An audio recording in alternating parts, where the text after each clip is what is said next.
Welcome to success point academy. আজি আৰম্ভ কৰিবলৈ লৈছোঁ এনচিয়েণ্ট আছামৰ ফাৰ্ষ্ট ভিডিঅ'। গতিকে দেৰি নকৰি আৰম্ভ কৰোঁ আমাৰ এই video'. Who was the first historically known king of Assam? যে অসমৰ প্ৰথমজন ইতিহাসত জনা যিজন ৰজা আছে সেই ৰজাজনৰ নাম কি? Option A Bhaskar Varman, option B Pushya Varman, option C Narayan, option D Rudra সিংহ।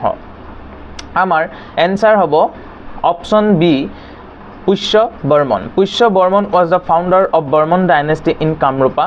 যে কামৰূপ অঞ্চলৰ বৰ্মন ডাইনেষ্টিৰ বৰ্মন ডাইনেষ্টিৰ প্ৰথমজন ৰজা আছিল পুষ্য বৰ্মন।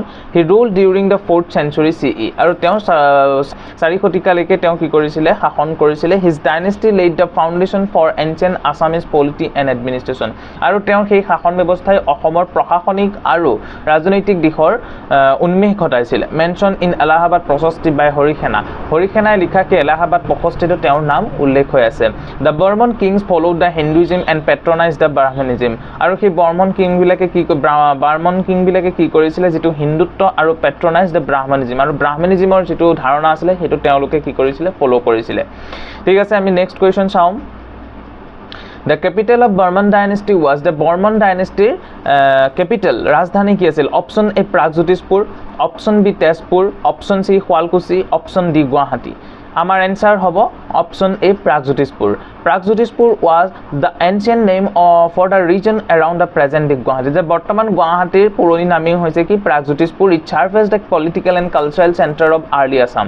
আৰু এইটোৱে আমাৰ মানে পুৰণি অসমৰ কি আছিলে? পলিটিকেল এণ্ড কালচাৰেল চেণ্টাৰ আছিলে। The term প্ৰাগজ্যোতিষ্না appears in the early পৌৰাণিক টেক্সট। যে আমাৰ যিটো পুৰাণ আছে পৌৰাণিক টেক্সটত এই প্ৰাগজ্যোতিষ্নাৰ কথা উল্লেখ হৈ আছে। It was a strategic location for trade and military. Bhaskar Varman made it a renewed centre of learning and ডিপ্ল'মেচি।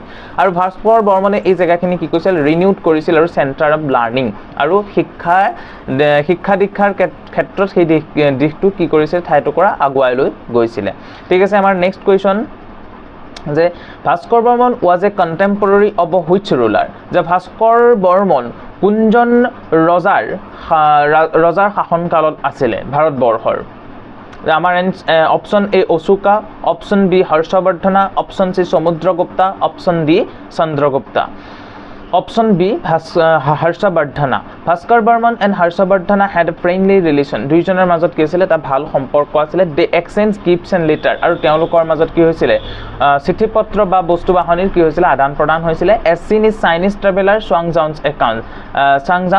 যে চাংজাংছ একাউণ্টছত যিটো তেওঁলোকে লিখিছিলে, চাংজাংছ একাউণ্টত যিবিলাক কথা লিখিছিলে এজন চাইনিজ ট্ৰেভেলাৰ, সেই তেওঁৰ কথাত এই ভাস্কৰ বৰ্মন আৰু হৰ্ষবৰ্ধনাৰ কথা উল্লেখ পোৱা যায়। Bhaskar help the Harshavardhan in campaigns against the Bengal. আৰু বেংগল যেতিয়া হৰ্ষবৰ্ধনে অধিকাৰ কৰিছিলে সেই ক্ষেত্ৰত ভাস্কৰ বৰ্মনে কি কৰিছিলে? সহায় কৰিছিলে। Their alliance strengthened Kamrupa's diplomatic standing. It reflects the Assam integration into the pan-Indian politics. Kamrupar যিটো diplomatic system আছিলে, তেওঁ strengthened the Kamrupa's diplomatic standing, which reflects the Assam integration into pan-Indian politics. আৰু যিটো তেওঁলোকৰ আমাৰ ইণ্ডিয়াৰ ভাস্কৰ বৰ্মনৰ যিটো ডিপ্ল'মেটিক পলিচি আছিলে, সেই পলিটিক্সটোৱে কি কৰিছিলে? যে ভাৰতৰ যিবিলাক পলিচি আছিলে তেওঁৰ লগত কি হৈছিলে? ভাৰতৰ আৰু অসমৰ মিক্স আপ দেখিবলৈ পোৱা গৈছিলে। আমাৰ next question. The Chinese traveler Xuanzang visited Assam during the reign of। যে কাৰ শাসনকালত সেই চুৱাংজান নামৰ চাইনিজ ট্ৰেভেলাৰজন অসমত আহিছিলে?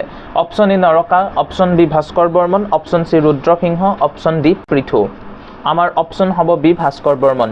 চুৱাংজান came to India in the 7th century। যে 7ম শতিকাত আহিছিলে যেতিয়া ভাস্কৰ বৰ্মন ৰাজত্বকাল আছিলে। He visited Bhaskar Varman court. তেওঁ ভাস্কৰ বৰ্মন কোৰ্টত গৈছিলে এণ্ড প্ৰাইজ ইটছ এডমিনিষ্ট্ৰেশ্যন। আৰু তেওঁ সেই প্ৰশাসনিক দিশটোলৈ তেওঁ প্ৰশংসা কৰিছিলে। His writings are valuable sources for ancient Assam's and describe the people culture education in Kamrup.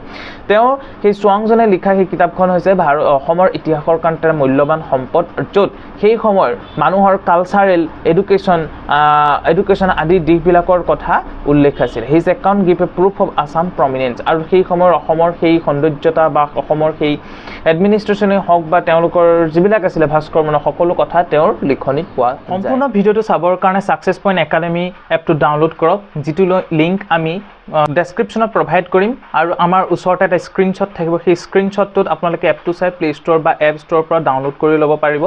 আৰু তাত এটা এমাউণ্ট এটা পে' কৰিব লাগিব, সেইটো পে' কৰাৰ পিছত আপোনালোকে সেই কোৰ্চটো আপুনি চাব পাৰিব। ঠিক আছে, আজিলৈ ইমানতে থাকক, ধন্যবাদ।